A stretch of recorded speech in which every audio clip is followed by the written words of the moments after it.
God for Lesson 10. The King. King, Father, Counselor, Judge.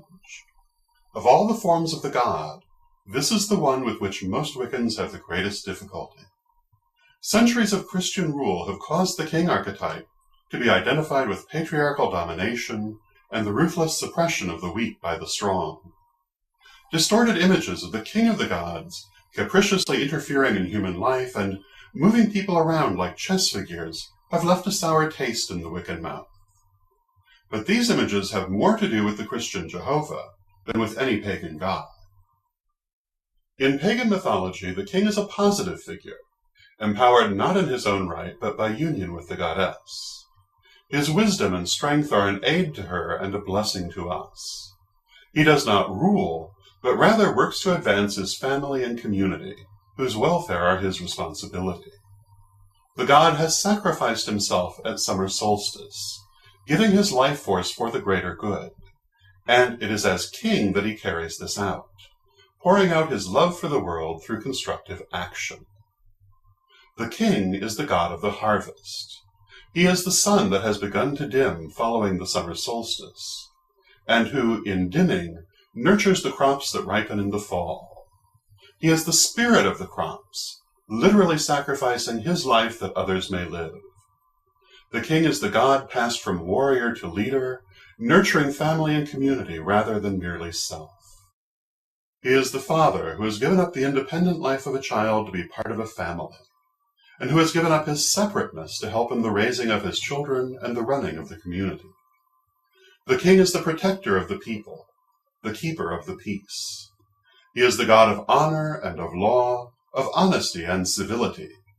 He is the god of contracts and agreements and guardian of the social contract, the agreed-upon terms by which we live together in peace.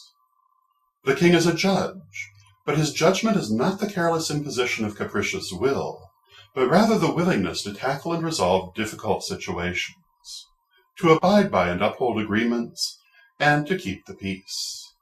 The king is the god of balance and justice, which makes it especially appropriate that his festival should come on the fall equinox, when the sun enters Libra, the scales. The king is the temporal or outward aspect of the old god, the sorcerer being the spiritual or inward aspect. As such, the king is the god of structure and form. The king puts the physical world to order and establishes solid forms and systems, while the sorcerer overcomes the illusion of solid form through magic. Where the hero is expansion and growth, the king is stability and prosperity. He makes the good things of life plentiful and sustainable by the application of organization. He is the god who turns the goddess spinning wheel, the wheel of fortune, so that she may spin the thread of existence. He puts her will into action and protects and upholds her. He is her stalwart supporter, her champion and helpmeet. She has birthed the world, and he protects it with her, just as the father bird protects the mother and the nestlings. Below follow several examples of the king. Atlas. Atlas is one of the Titans, the gods of pre-classical Greece. A god of the sky, Atlas' consort is the goddess Pleione, whose daughters are the Pleiades. Atlas was associated with the west, and the Atlantic Ocean is named for him, as is Mount Atlas. Most of Atlas mythology was lost with that of the other Titans, but enough survives to draw some conclusions. Atlas is a god of cosmic order, and he separated earth from sky and bore the sky upon his shoulders, an act of self-sacrifice that enabled the universe to assume its present form. He was a patron of law and government and a culture hero. According to Plato, Atlas was the founder of the kingdom of Atlantis, creator of its culture and progenitor of its royal house. Atlas was the father of the Hesperides, the three goddesses who guarded the apples of immortality at the far western edge of the world. Jupiter. Roman king of the gods, Jupiter is related to and identified with the Greek Zeus, but the two are not identical. Jupiter is above all a god of law and government, justice and wisdom. To the Romans, Jupiter embodied all of the qualities of a good father, including sobriety and impartiality. Jupiter is associated with prosperity, expansion, and growth, self-confidence, and optimism. Jupiter's consort was Juno, originally the Etruscan moon goddess Uni, and their daughter was the goddess Minerva, also Etruscan in origin and identified with the Greek Athena. Long after the fall of Rome, Jupiter remained an important deity in alchemical, astrological, and hermetic systems. Nodens. A god of the ancient Celts, much of the mythology of Nodens is lost. He was king of the gods and is associated with prosperity and expansion. Nodens was a god of law and protection and a patron of government. As he was a god of water, offerings were made to Nodens by dropping them into his sacred wells.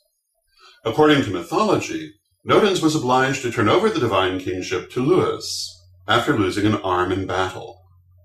Nodens' lost arm was replaced with a silver arm, indicating a connection to the Germanic Tyr. Nodens is also a god of healing and medicine. Ra. Falcon-headed god of the sun, Ra was considered chief among the gods of Egypt for many centuries.